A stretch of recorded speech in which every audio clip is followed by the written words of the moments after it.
And actually, that makes total sense. Yeah. Because I know me.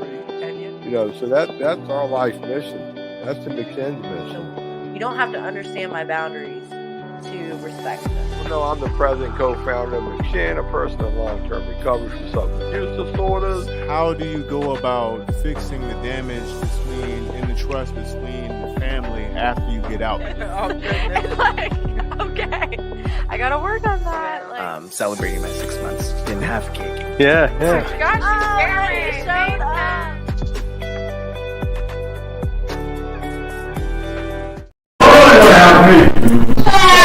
Just the way. Take the man back. I know who I am, John Shell, with the McKinn Foundation. As you know, we come in here every Tuesday at 5:30. We come to Jail West and Henrico Jail East on Hartford 80 Tuesday. As you also know, Marshall is missing his action for a while. He said he was coming back tonight, but apparently the child care in his house is pretty good. He's really taking good care of him. But he says he'll be back next week at East, so hopefully we see him back here. And if he comes back next week at East, as we do before, he'll come on like 5:15. And we miss his hype section, don't we? How many of y'all miss Marshall's hype? Yeah. All right. I hype people a little different way than Marshall was. I like to tell the joke. Y'all with me? Yeah. Y'all like jokes? Yeah. All right, I'm going to tell you a quick one before we get going. It's not really even a joke, it's kind of a serious matter, but you got to think about it. How many of y'all have used before? You stop using, then you use, then you stop, you use, you come back. Come on, so that's our story, right? You got to look at recovery like the guy walking down the street, and you got to look at addiction like the snake on the road.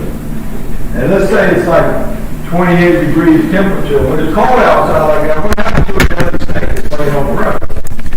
He's frozen. He can't do nothing to you. So one day this addict's walking down the road, and he sees a snake that's freezing to death, and, it's dying, right? And the snake represents addiction. You with me? And the snake that's laying there dying, it's a pitiful, sad little snake, and the addict, we're passionate, codependent, native people, right? You know how we all early relationships, depending on money, skipping meetings. You follow me so far? So addict man walking down and he sees the snake looks up at addict man and goes, Mister, please help me. I'm dying. Addict man stops and looks at the snake. Says, yeah, you got problems, right? Oh, no, mister, I'm dying. Please help me. I need you to pick me up and pull me so I can live. I'm going to die if you don't help me. Addict man looks down at the addicted snake and says, look, if I pick you up and help you, you're a poisonous snake. You're born to kill. You're going to bite me if I pick you up. And the snake goes, oh, mister, I would never do that. If you save my life, I promise I'll look after you forever. Addict man thought for a minute. He goes, all right, I'm going to pick you up. I'm going to help you this time, but you better behave. So he picks up the disease, puts it in his coat pocket, and he warms it, and they're walking down the road. The addict man feeling pretty good. He saved the disease, saved that snake, and they're having a little conversation. Oh, thank you so much. Oh, yeah, it's good that I did this. And then out of nowhere, the snake hits him in the jugular, pumps the addict full of venom. He falls down. The snake falls down. Now the snake's going to freeze to death, and the addict, he's going to die from the snake bite. And the addict asks the snake, man, why'd you do that? Now we're both going to die. And the snake replied, well, you knew what I was when you picked me up. So the moral of the story is if you're off drugs, stay off drugs. Don't pick them up, especially if you got the same disease I got. Because it will be. This is a high-risk population. If you're in a yellow shirt, what do they call it, neon? If you're in a neon shirt and a black chair, one, both, or the other, you're at risk of jails, institutions, and death should you pick up. See, my story was every time I picked up, I broke out in handcuffs. Now, granted, it was BC, before crack. Back then, they'd catch and release, but today's a different story. So pay attention to our speakers. As always, we appreciate the sheriff, Pam, letting us up in here. Carry this message, I hope, from the disease of addiction that an addict, any addict, stop using drugs, lose that desire, and find a new way to live. And tonight, got you a wonderful speaker. I think he's a wonderful speaker. I've heard him speak before. I just adore the guy, and I love the way he delivers a message. He's got a powerful message of recovery, a great delivery system. I think he's a very wise man. He is so wise that I can honestly say, I hope you pay attention to his message and listen to this man. Because he got a message that might, maybe, just might, not only save your life, but set you free on a path of recovery that you not only never dreamed possible of, but you will be blessed beyond your wildest imagination. Because I think that's his story.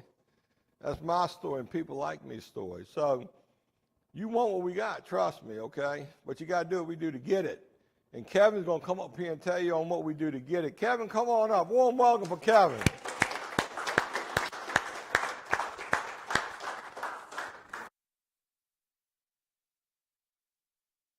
I'm ad name Kevin. Hey, Kevin. And my hip hurt a little bit. In case y'all don't know, I got a $50,000 prosthetic leg on my.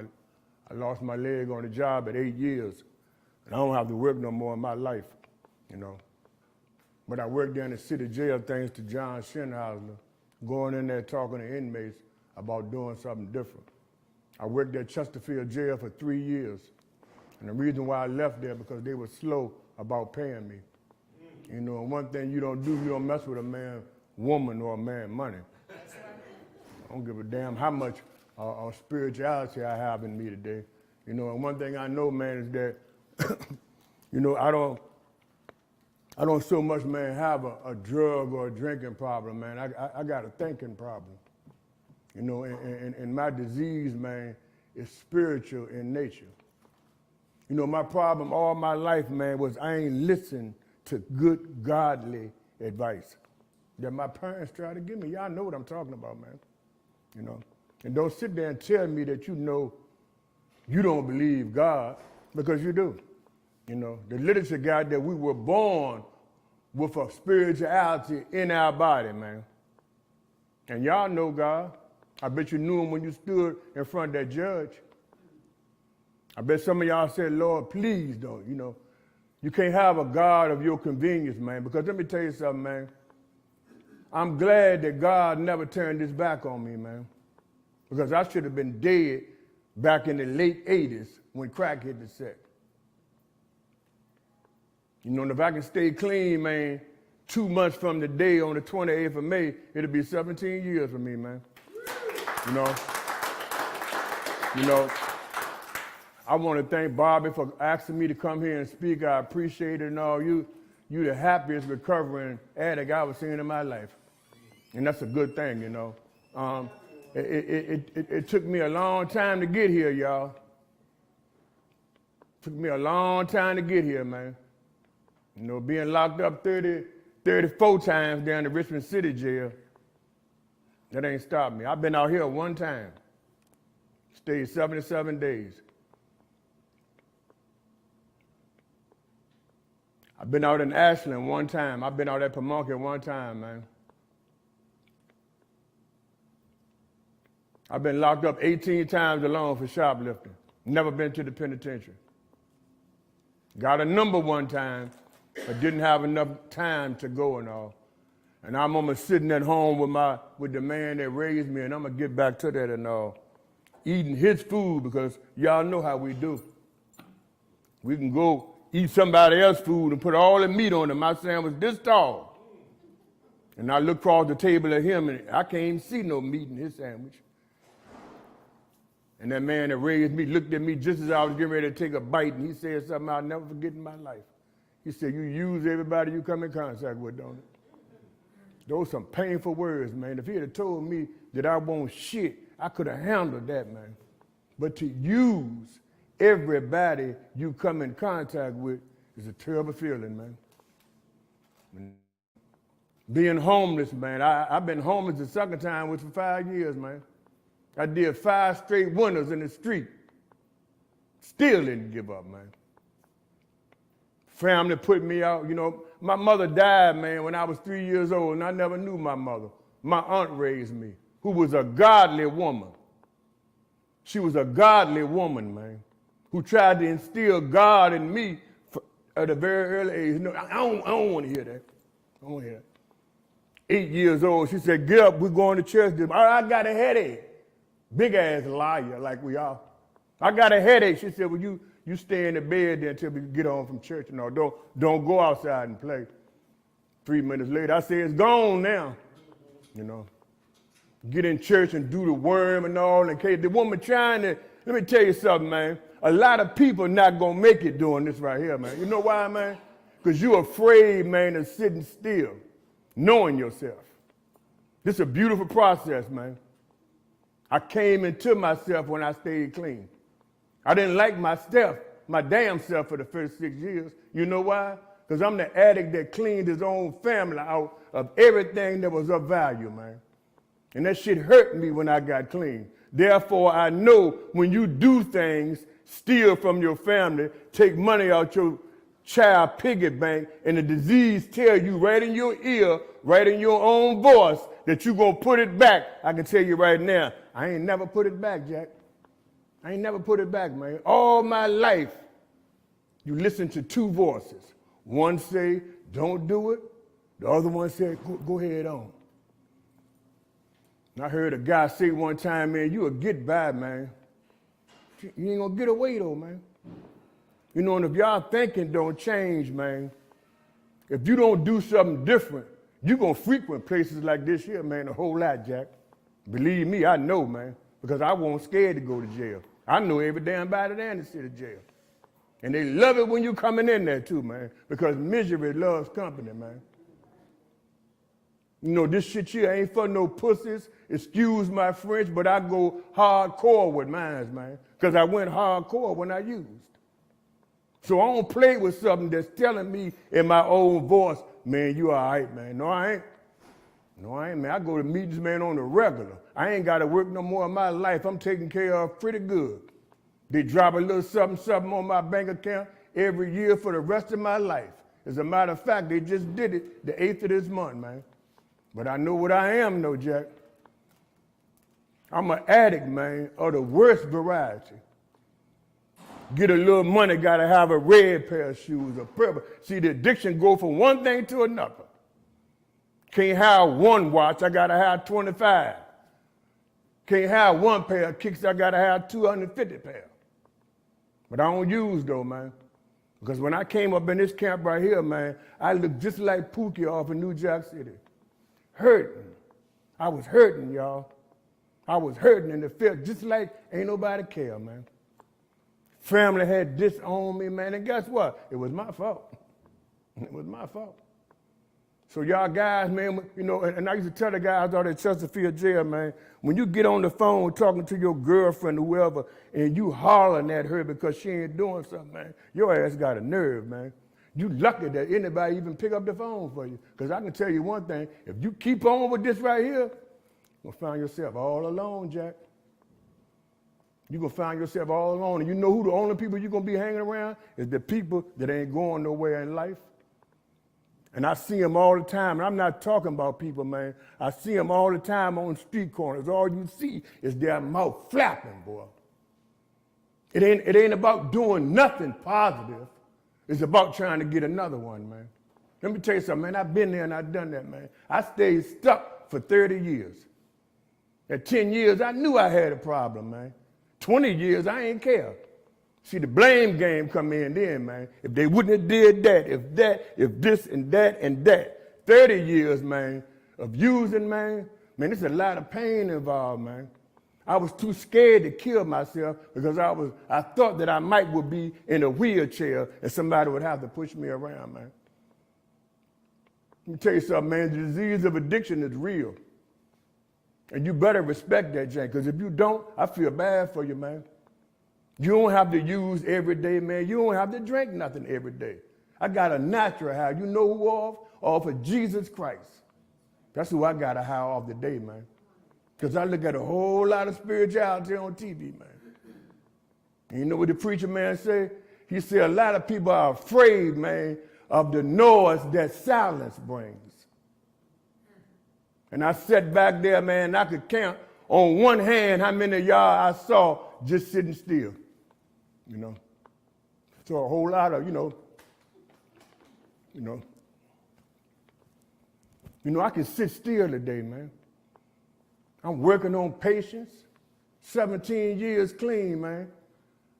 And I still go in Walmart sometime, and God got a way of fixing your ass if you can't practice no patience. You know what he'll do?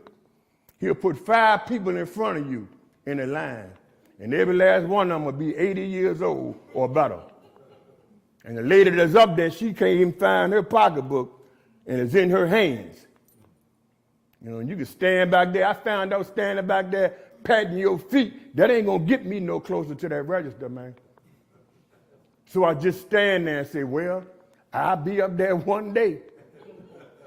If I stand right here, I'll be there one day. Because one thing an addict ain't got is patience, do we?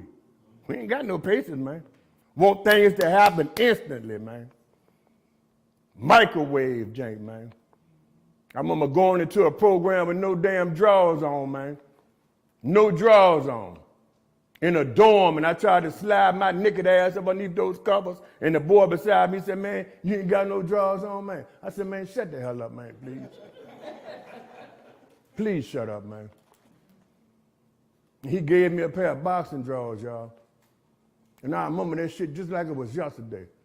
I went to take off a pair of E-tonics. They don't even mix them shits no more. A size 13, and I wear a 12. And I went to go take my shoe out. And as soon as my heel got out the shoe, somebody in the back of the dorm hollered, man, damn, somebody's feet stink, man.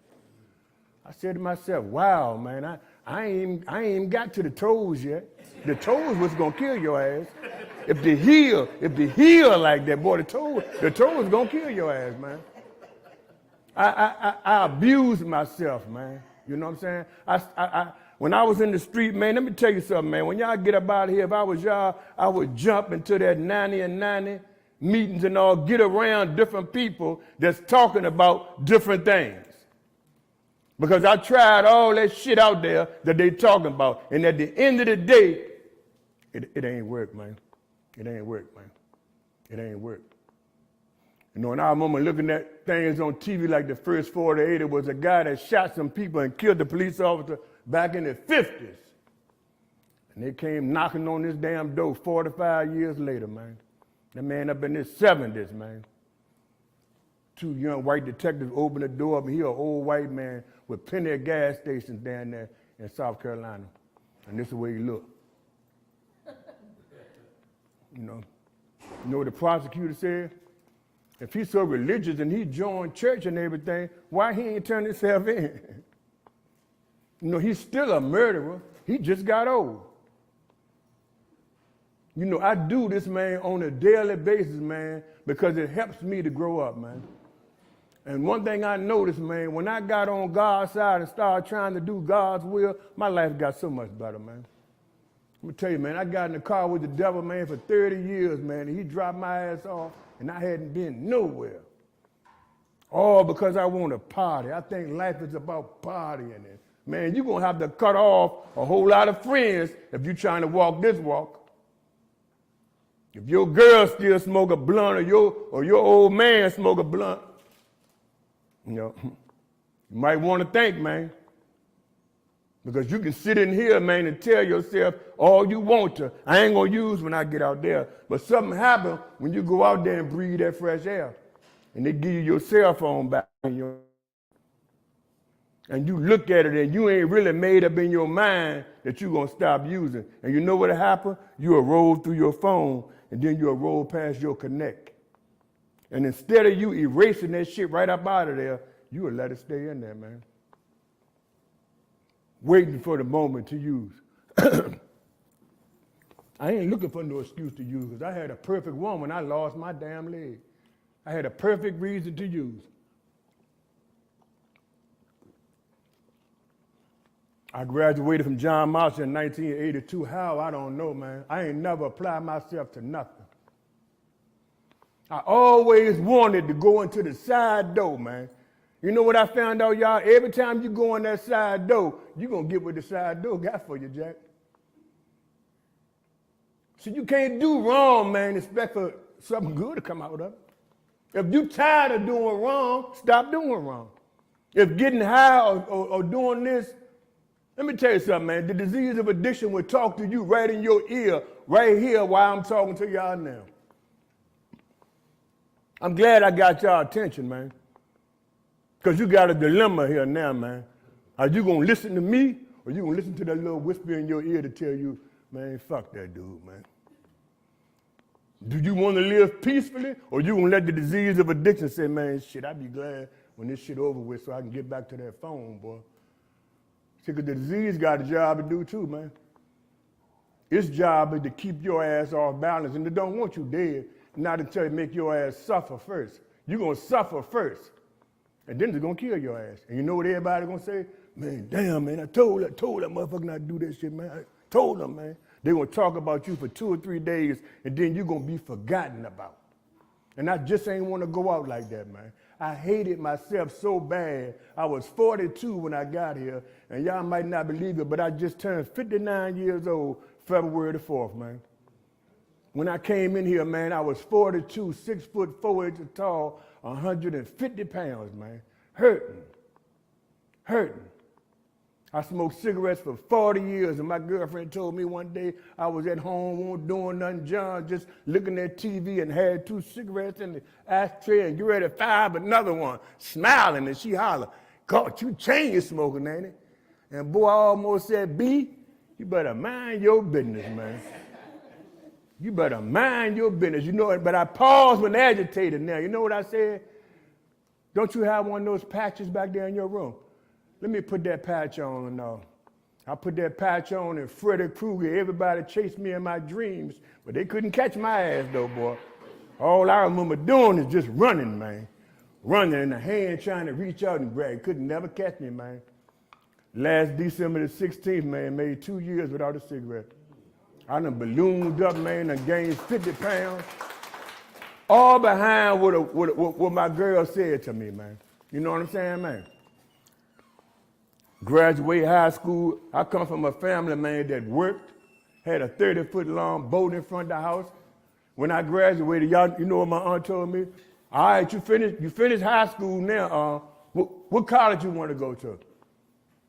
And I came from a family, man, that would have sent me to the University of Texas if I wanted to go. You know what I told her? College? Man, the way I battled getting up out of high school, I ain't going to no college. My aunt told me, and my aunt died in 1996.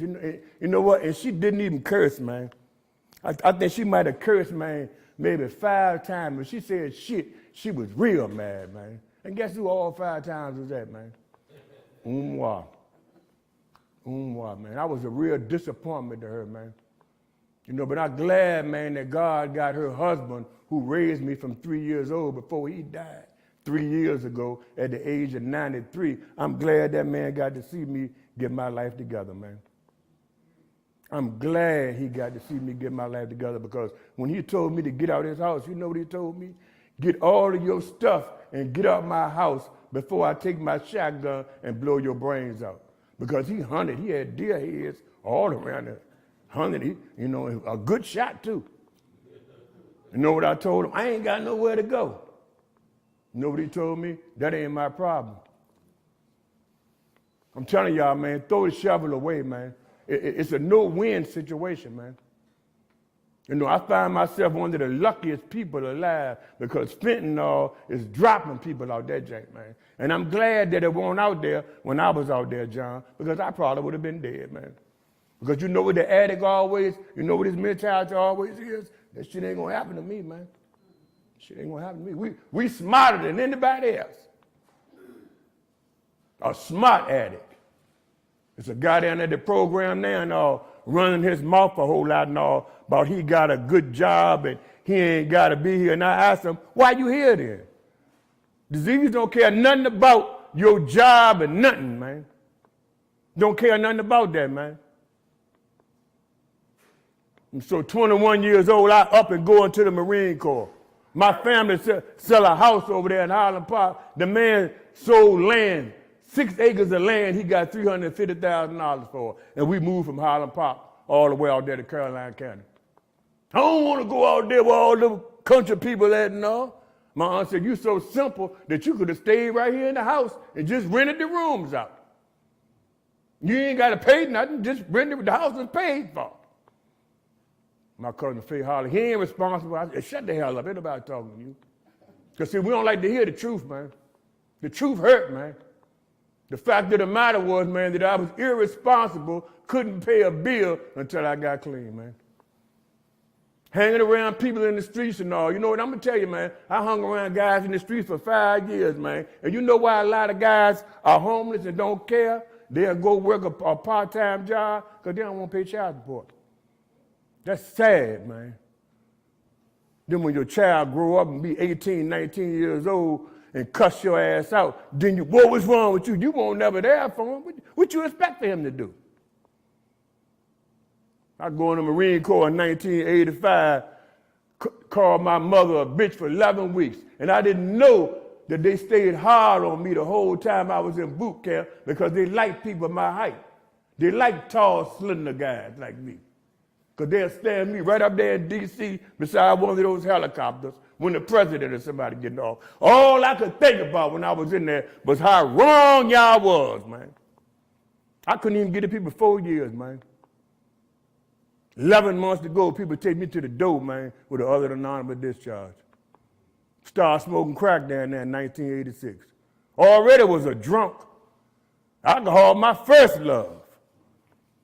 I loved it, but it didn't love me, man. Come back home, bringing a wife back home, 24 years old. I'm home. My aunt said, you got a serious problem. You got a serious problem, man. Not paying attention, not looking at what's happening to me and all, man. Placing the blame game on people, man. I wouldn't have got clean.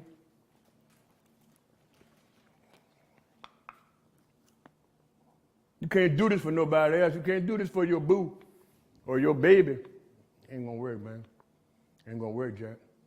Mom said, you need to go somewhere and get yourself some help. I go up to Fredericksburg and all, stayed up there 30 days. Went to maybe one meeting, didn't work no steps, didn't take no suggestions like the Narcotics Anonymous program tells you to do. And after 4 months, a guy threw me a Budweiser. Matter of fact, he threw it behind his back. Pip, here you go, Kevin. And I caught it, man. And my hand was shaking like I don't know what, man, because I couldn't tell him that I'm a pussy, man, and I don't drink beer, man. I ain't had no business around people like that. Anyway, I don't hang around them today. And I popped that top, man, the Budweiser, man, that was in 1989. And when I caught myself, it was 2006, and I was standing in the soup line in Monroe Park. And 17 years had shot by so fast until it felt more like 3.5 or 4 years, man. Let me tell y'all guys and y'all young ladies something, man. When you ain't going nowhere, time gonna go by fast, man. Better watch it now. Better watch it. You'll be 45 and still doing the same dumb shit, and the next thing you know, you'll be 56, and you'll ask yourself, man, damn, where them years went to, man? You watch your children grow up right in front of your face.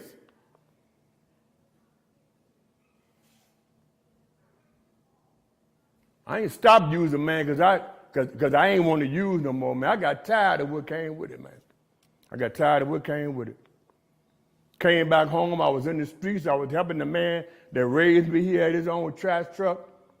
Helped him for 2 or 3 hours. He would give me $65, man. And the way he would look at me when he handed me my money, it was like he could kill my ass, man. Because he knew that it wasn't going to last. This was after he had done put me out of the house, man, and I was homeless.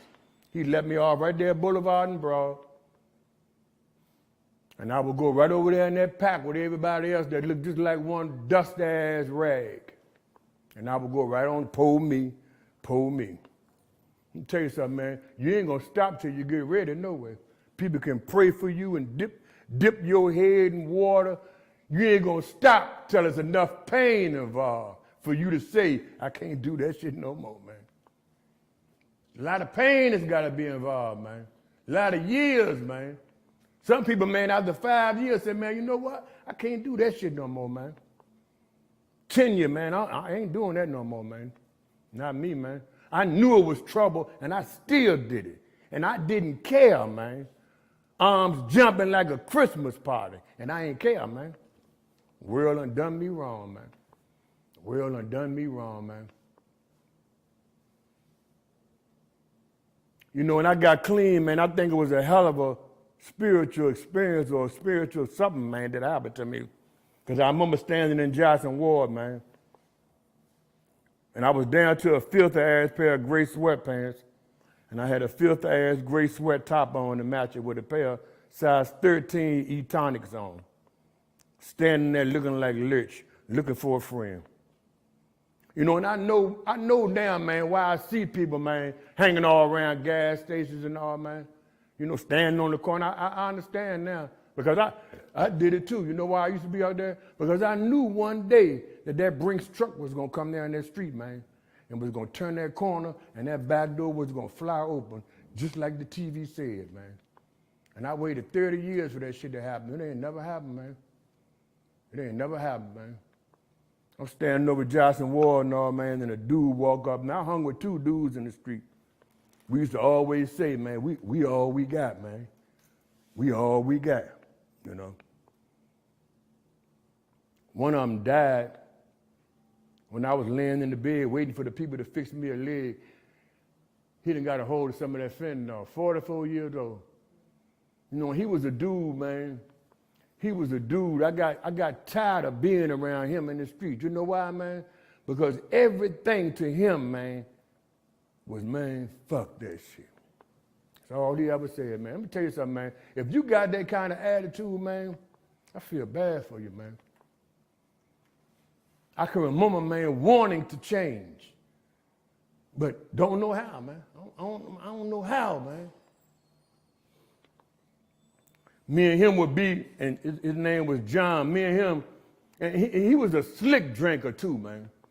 Because, man, me and him could go half on the 40 ounce, and he could open his lips up, and a whole lot of times I just want to just push that bottle right in his damn mouth. So I was starting to get sick of myself, man. I'm getting toward the end now, right? And he would take it and all, and, man, hold on, Kev. He would take it and hold his mouth like this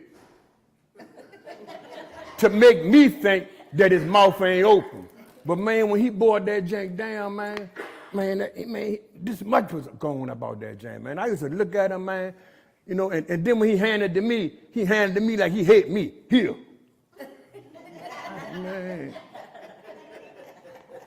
Soon as I go to turn it up, you know what he said? Man, watch out for the police. I said, man, I don't give a damn if a fleet of them coming down the street, man. Leave me alone, man. I don't care, man. Leave me alone. See, that's so I can get scared and pass it back to him. Now, I'm an alcoholic of the highest variety now, and so is he. You know, and he died, man, and it hurt me, man. It hurt me, man. I remember seeing him here move with a girl. The girl was kind of slow. Anybody to take him off of the street using people.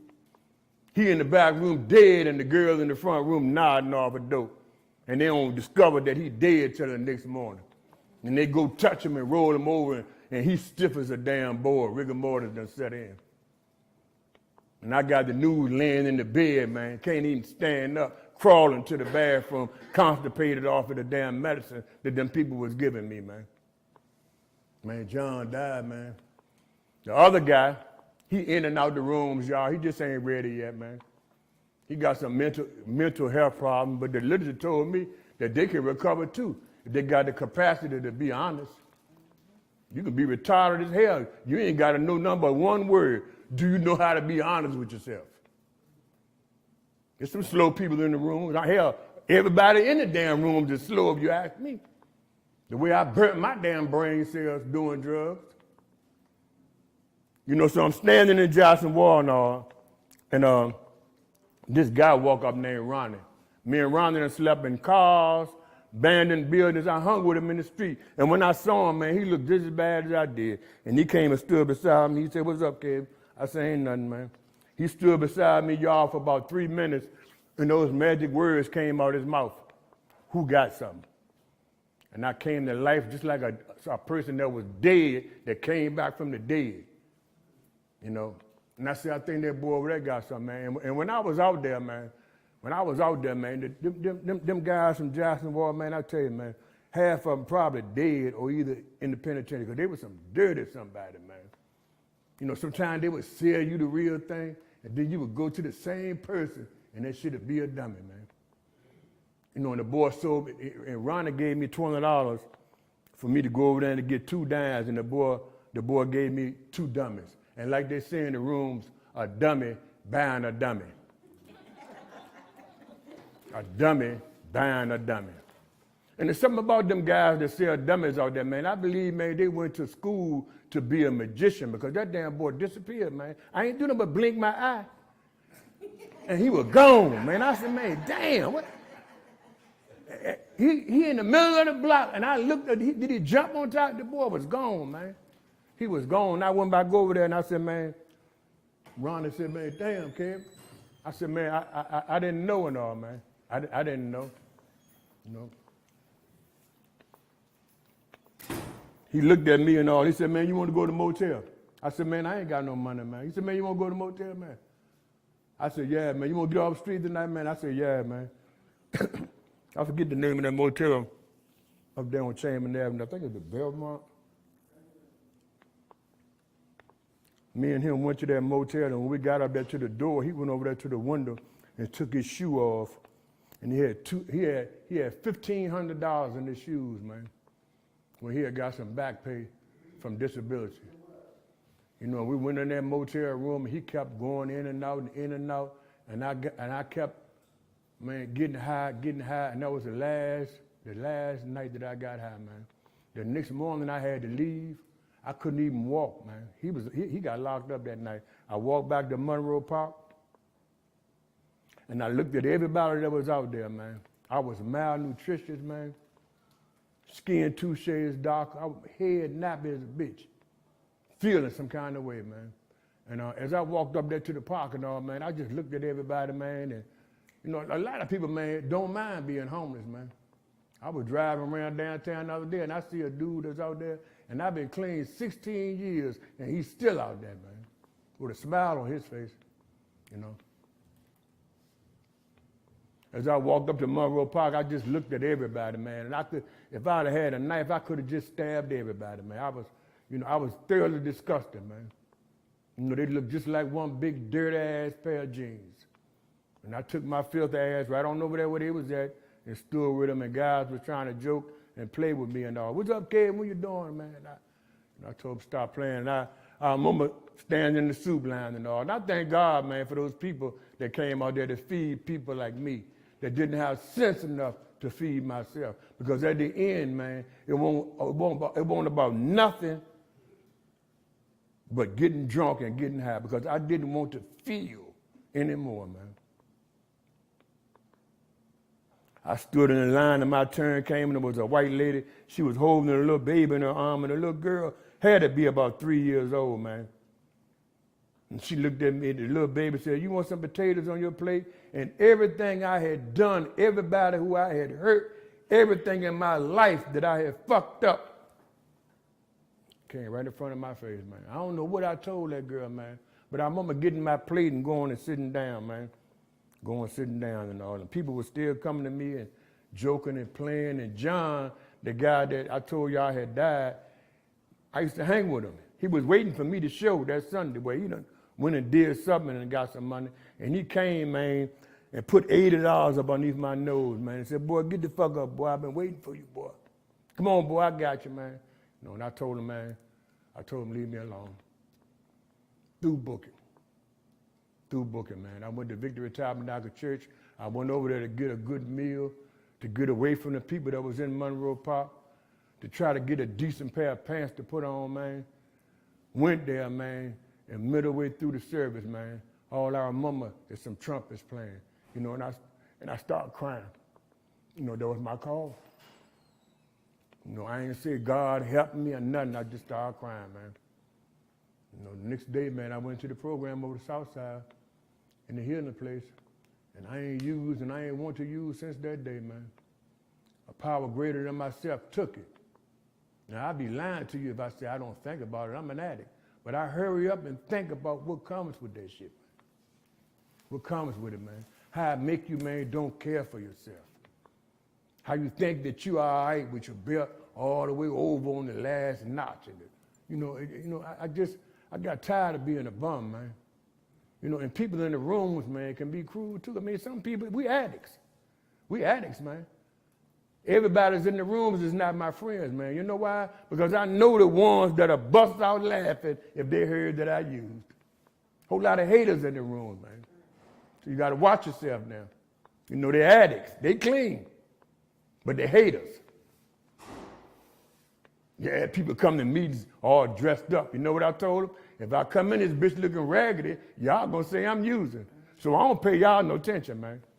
They told me if I feel good, John, I'm supposed to look good. Let me tell you something, man. I looked bad for a long time, man. And I had to stay with this process because can't nobody break me about what they say, man. I can look at a man in his eyes today, man. It only came, man, from not using a day at a time. I was 42 years old when I got here, man, with the mindset of a teenager about 16. I'm only 2 years clean dating a Richmond City police officer. Nice looking woman, man. The fumes still on me from using. I don't even know how to treat her, man. She put up with me for a year. Me and her very good friends today. She said, just want your time. She'll retire. She retired from the Richmond City Police Department. Did 30 years. I'm just moving out on my own. She bring me a meatloaf this long. Bring me a pot of mashed potatoes this deep. I come downstairs, the boy who I'm renting the room from, he said, yo, you got to come today. I go downstairs. I don't say thank you. Know what I tell her? Why you ain't called me before you came over here? Now I'm dating this woman. And she said, what is wrong with you? You need to go to some more meetings or do something or something, don't you? You know what I told you? You need to go to them too. You need to go to them too. She said, I can't keep on fooling with your simple ass. Because I had to catch up with myself, man. I had to stay clean and keep coming back. Now, one thing I found out, man, if you get on God's team, He's going to give you anything you desire, Jack. Better get on God's team. The devil ain't going to give you nothing. He going to promise you a whole lot of things. Man, come on here, man. We can go around here and do that, James, man. Man, He going to leave your ass standing every time, man.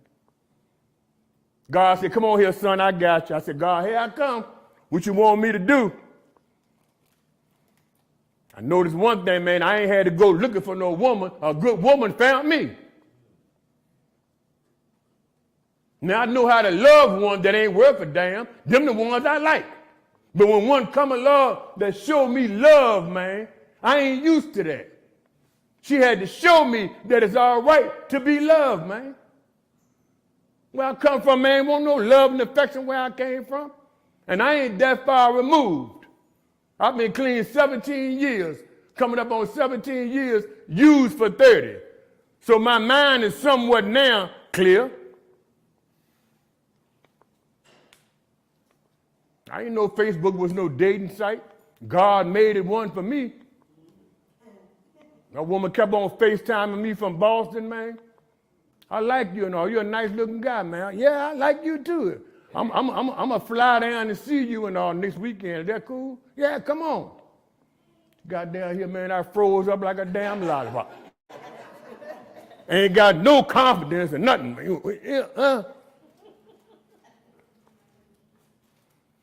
Flew down here twice and I flew up there twice, man.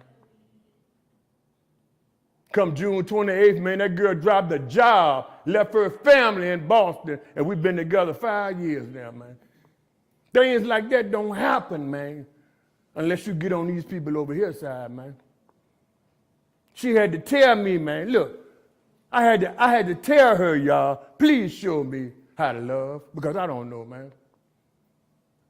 Sometimes we could be sitting on the couch and she'll take her hand and rub me out, jump like somebody and kick me in the ass, man. Because I ain't see no affection where I came from, man. So I tried to. We go to the mall and hold hand. At first, I used to act like somebody crazy and shit. She said, boy, what is wrong with you? I said, I don't know, man. I'm going to keep on coming back, though, like the people say, though, man. You know? And she got 23 years clean. Didn't go through what I went through. She went with kingpins up there in Boston. They turn their head and she just takes shit from them and all. I said, no, I had to go get mine, baby. Starting with 13 cents. And I made it happen, too, man. I made it happen, man. You know, y'all guys, while y'all in here, and young ladies, y'all get y'all thinking together, man. Because drugs ain't your problem. You know what your problem is? They say the battle is won or lost in the mind. You got to get your mind right, man. And don't let the disease interfere, because you know what the disease going to say? Man, that shit he talking about, man, you don't want to hear about that shit, man. They said the drugs don't kill you, the lifestyle will. You'll get by, man, but you ain't going to get away, man. John, this is the best thing I could have ever done for myself, man, but it took a lot of pain, man. It took a lot of pain, man. A lot of pain. And I heard somebody say one time, I can come to a meeting and be high and wouldn't nobody know. How the hell you gonna come to a meeting and 10,000 dope fiends in there and ain't nobody gonna know you high? You gonna tell on your damn self. You know how? Because you ain't gonna be able to leave your face alone.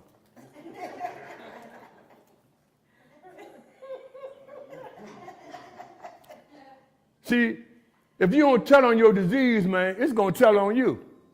You know? You'll be a person that don't talk that much and come in from a treatment facility.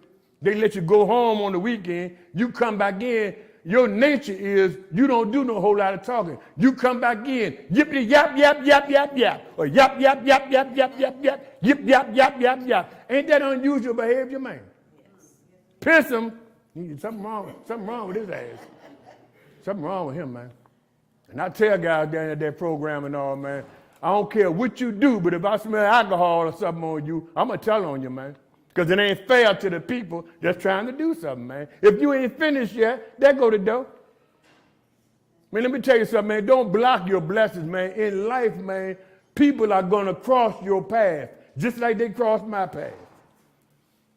I lived in the apartments with a dude, man, for a year that knew the Bible front page to the back. But he was a very angry dude because he thought getting clean, his wife would come back. She didn't. She didn't. See, he forgot that he told me that he used to come home drunk and kick the front door in, and the woman is a Christian woman, a church-going woman, and he coming home kicking the door in, and she running all upstairs, and he get to the bathroom door and kick that door in. Man, let me tell you something, man. Sometimes, man, people don't forget, man. They don't care if you get 30 years clean. The damage had already been done. The damage had already been done, man.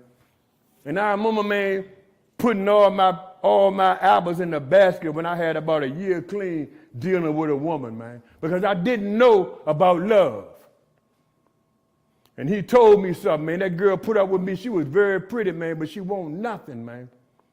And it hurt me, man, when she told me she didn't want to be bothered no more. And this guy, man, that couldn't stay clean, you know what he told me? He said, man, you all right, man? I said, man, nah, man. He said, man, you made that girl your God, man. And when he told me that, he said it angrily because he was an angry person behind his wife. He said, man, God a jealous God, man. You can't do that, man. You can't make a woman your God. And that's what he was trying to do with his wife. But he was telling me, man, you can't do that, man. Because I'm going to tell you something, man. If you make your woman or your man your God, your ass going to feel the wrath of God. I promise you. Do it. Man, that just had me, man. I couldn't even halfway eat for a whole year, man. Put something on me, but I ain't used, though, man. This was a learning process for me, man. How much time I got, John? You know? I look at some of y'all and all, man, you know, and y'all look at my pearly white teeth and all, but little do y'all know that I had to have 28 teeth pulled at one time because me and the toothbrush weren't friends at the end of my run. And so when I was down there at Affordable Dentures in the chair kicking and shimmering and all, and I told the lady, I said, I can keep that one right there, can't I? She said, baby, move your hand out of the way. Move your hand out the way, baby. Didn't I tell you that all your teeth got to come out your head?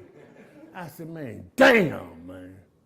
I said, can you go outside for a minute so I can cry, please? Because me and a toothbrush didn't see each other like talking about, not at the end of my run, man. So if you're in here and you got your pearly whites, man, you lucky, man. You lucky, man, because I can tell you one thing, cocaine and the enamel on teeth go together like peanut butter and jelly, boy. Yes, sir. You're going to lose them James eventually. Keep on. You know? And I just thank God, man, for the opportunity to come in here, man. Bobby, I love you and all. You're the happiest recovering person. John, you do a whole lot for me and a lot of people, man. Keep on showing me the way, man. You know? I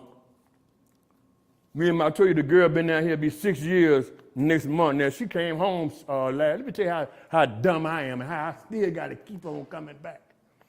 She come home, she's a CNA, got a good job, man, and came home because she had a stomach virus. I had to take her to the emergency room over there at Chippenham Hospital. Babe, you got to take me. I said, all right, I'll go over there and all. She get out the truck, I holler, call me when you're ready. I said, man, look. Man, that girl stayed in that Jane 4 hours, man, boy, she was hot as a pistol when I picked her up. And I'm all stupid. I said, what's wrong with you? What? She said, I would have came in there with you if you was sick. I said, man, shit, you have to tell me them things, man. Because I'm thinking about getting back looking at that damn TV. You going to be all right.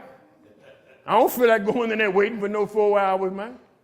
You know, she had to tell me these things, man. So, you know, one thing I know, man, is that I'm getting better and all, man. I'm getting better, you know. A lot of times, man, you know, I remember when she used to come in there, I used to always, you know, like, she leave a light on in the kitchen. Here come the disease, y'all.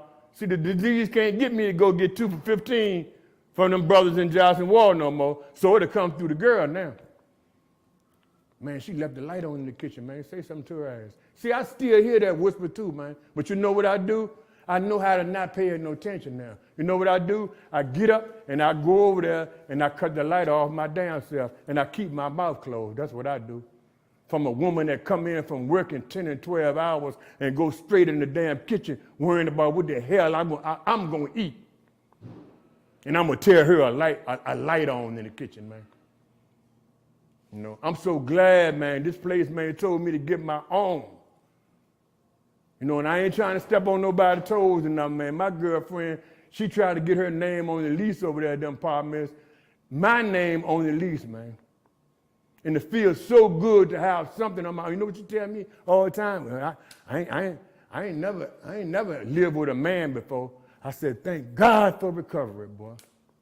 She said, a man always lived with me, so for all y'all cats who out there living with them girls, or vice versa, I'm going to tell you, I read something on Facebook before the wintertime came, and the girl had put it on there. You know what she said?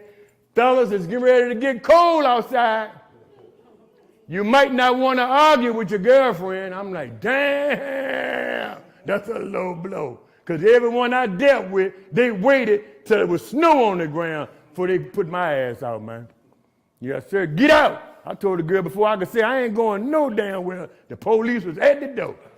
I said, wait, I ain't even see you pick the phone up, man.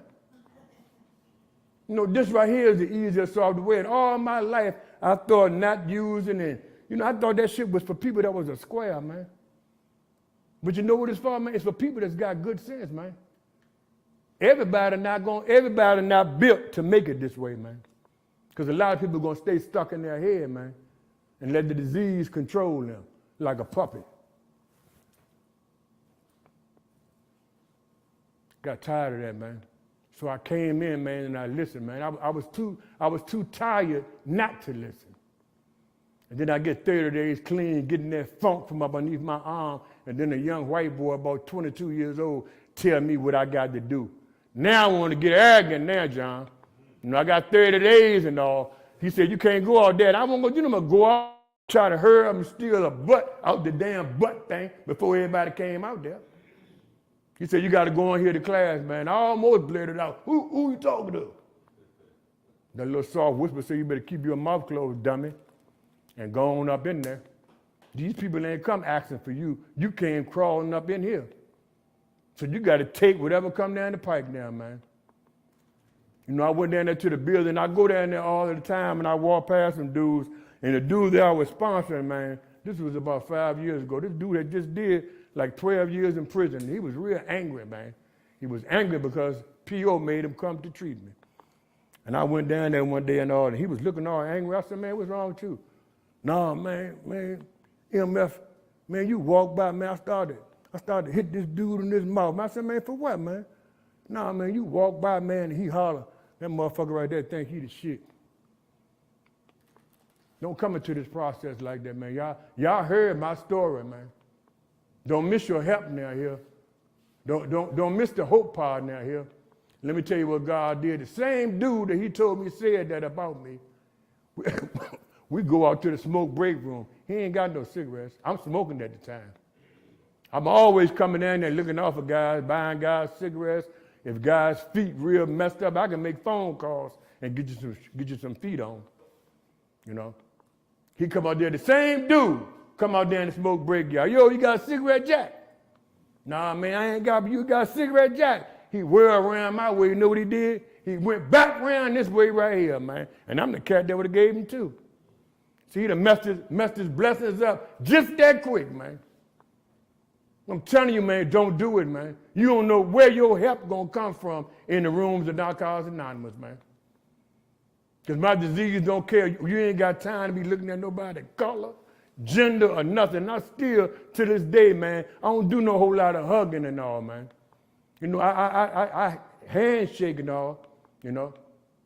I just came from a celebration and all Sunday and all, and the guy was telling me and all that he tell his girlfriend all the time, because guys be hugging on him. They hug on my girl too. He said he told his girlfriend, hey, that ain't look like no NA hug right there. So you know, some people try to get a little extra something in that, man. So I just don't really, I really don't like the hug and all. And it's not being nasty or nothing like that. I just, you know, I ain't never been for that and all, man.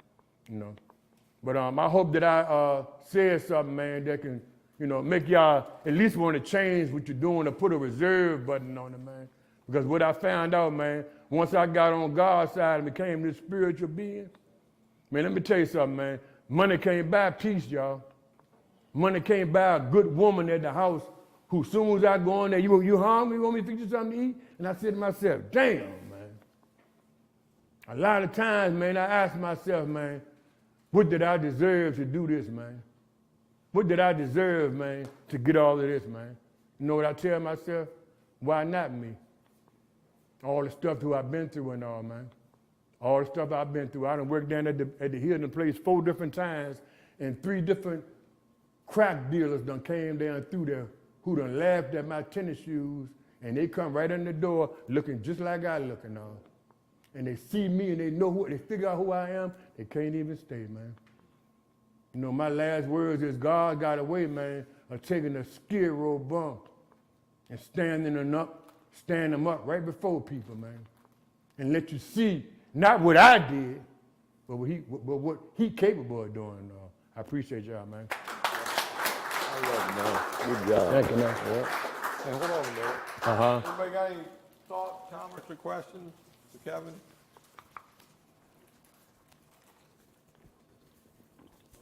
Just so the people in Never Ever Land can hear you. Hey, Kevin, thank you very much for your presentation today. My question to you is about forgiveness. I know you talked about the damage that's been done and how that forgiveness is hard for the people. How did you forgive yourself? Man, that's a good question, man. That's a good question, man. Let me tell you something. When I first got clean, man, and my own husband, I call him Big Daddy. He died 3 years ago. Good man. Good man, man. He would always come to get me.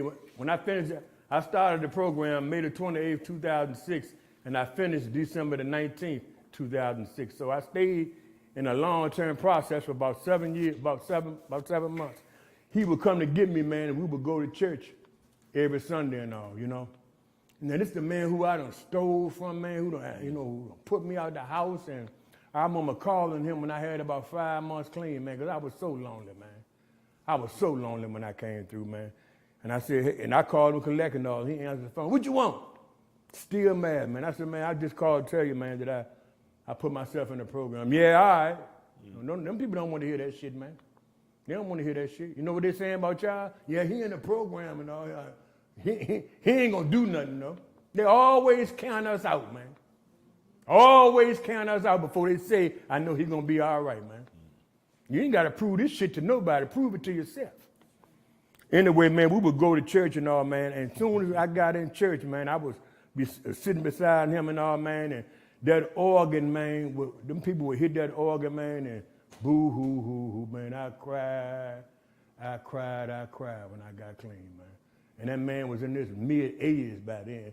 And sometimes, man, he would stand up, man, and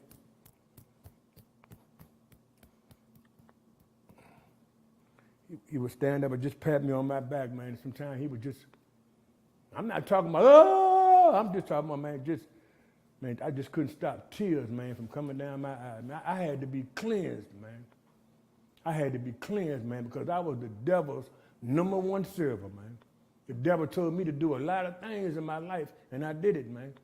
You know, so forgiveness, man, it comes over time, man, not overnight. You know what I mean? I was the last person to forgive myself, man. And sometimes I wonder, have I fully forgiven myself, man? You know, so that's a good question and all. I appreciate that. You know, Kevin hit on something. He was talking about thinking. Addiction's a thinking disease. And I'm here to tell you, and Kevin will back me up, you cannot outthink a thinking disease. Sometimes a form of forgiveness is to quit trying to outsmart addiction, surrender to the simple way of life, and just do your best, hour at a time, day at a time, and you live that simplicity of recovery, and then whether you can actually forgive yourself or not, you find a purpose in life. And then your purpose becomes a greater joy than active addiction. And as time goes by, you know, you pick up some forgiveness of the things we've said and done and the way we are. It's a process. It is. So, but a journey of 1,000 miles starts with the first step. That's right. And you guys are fortunate. You're in a situation, you know, the county, the sheriff, they got you in a special situation here because somehow you've been identified as folks that maybe, just maybe, can get out of the madness you've been living and get into a different way of life. So we're real grateful to be here and be able to do that. And Kevin, just he's the epitome of gratitude. You know, he don't ever say no. You know, he's constantly doing, you know, he's living a new purpose. How else can you possibly leave that old life behind you if you don't find a greater purpose, you know, a better high than the drug get high? It's the recovery high. So, you know, man, I remember, man, you know, I remember when I came through the program, you know, I ain't have nothing, man. And this dude, man, I had been I had about 3 months clean. The dude gave me a pair of dress shoes, man. He said, man, hey, man, he was ahead of me, you know. He said, man, you look at you wear a 12, you wear a 12. I said, yeah. You know, he gave me those shoes, man, and I remember, man, as years went on, man, he couldn't stay clean, man. He couldn't stay clean, man. You know, and every time I saw him down there at that building, man, I gave him some money. I gave him cigarettes. I said, man, I love you, man. I mean, I'm gonna tell you something, man. It's a lot of people, man, that helped me get to where I was at. And one more thing, John. I've been down the city jail, man, as many times as you got on your hands and feet across that whole front row, man. I've been on every tier down the old jail. And there was a dude down there, man. Every time I went down there, more than likely he was down there. And this dude was a drunk, man. He didn't do no drugs. He was a drunk. He drank alcohol, like gin and stuff like that, man. You drink it straight. Every time I went down there, I would see him, man. And one thing about that city jail, man, ain't nobody, I ain't have nothing down there, man. And ain't nobody gonna give you nothing. I was on the till one time with my own first cousin, and he wouldn't even give me 3 cookies, man. I said, man, can I get 3 of those? Man, come on here, man, with that shit. I said, man, damn, man. Come on here with that shit, man. And this dude, man, used to always, man, give me something to eat, man. A roll of cookies, a soup. That's unheard of down at city jail, man. And I get out and I get in recovery and I see him standing around the store, man, humming and bumming. And every time I saw him, man, I said, man, come on here, come here, man. I said, go back there and get a small wine. Come on up here, I'm gonna give your ass a cheap pack of cigarettes. Take this $5, and why do I do this? And I did this, man, I know 6 or 7 times, man. He said, man, why you always ask me? I said, man, why am I doing this? Why am I buying this for you and all, man? He said, man, because I used to look out for you, man, down in jail, man. I said, man, your ass better be glad that you did too, boy. Because I'll walk right on by your ass, man. See, I don't forget what people done done for me, man. I don't forget it, man. And I go down that building, if somebody got on a pair of tennis shoes with a heel of it at the toe, I know how they feel, man. And I make phone calls, man. And I tell them, man, if I get you some shoes, don't walk out the door now here. You know? Shit, when I was a kid, we so poor. If we had a pair of shoes with holes in it, that was a good pair of shoes, man. Yeah, man. Anything else for Kevin? Are we good? Give Kevin a big hand for coming Thank y'all, out man. here. Appreciate y'all having me. Thank you, Kevin. We've kind of run over. Normally, I'll invite the peanut gallery up here to say a few words. We got about a minute. Anybody? All right, you're welcome back when we come back up here. Thank you so much for coming out here. You great attention. We appreciate it. I hope something resonated, hit home with you. Anything from the jail? Are we good? Well, thanks to Sheriff for letting us. A big hand for the Sheriff. Yeah, y'all tell Marshall be here next week now. Be here next week, Marshall. All right, there you go. We'll be looking for you. Yep, we'll be at Jail East next week. Be back here in 2 weeks. Thank you. Y'all have a good night. All right.